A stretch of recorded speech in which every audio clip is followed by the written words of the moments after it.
Assalamualaikum warahmatullahi. Hari ini 15 hari bulan November 2025, jam sekitar 4 petang dah. Saya berada di Pantai Abang, Kuala Abang, Terengganu. Kalau tempat situ saya punya tempat penginapan, apartmen, rumah lah, tapi memang cantik. Hari ni saya tengok dia punya ombak dia macam dah nak ke musim tengkujuh. Cuba perhatikan betul-betul ombak dia.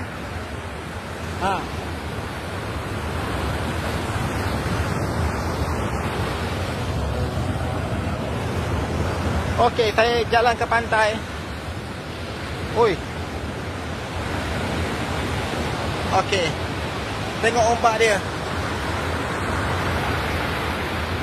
Macam nak bertengkujuh je. Cuaca pun tak berapa tak berapa bagus lah. Sepanjang saya daripada KL sampai ke sini lah, cuaca dia memang macam tak nampak matahari langsung. Memang gelap je. Lepas tu hujan sana, hujan sini. Saya tengok lain macam je ni. Gelap je.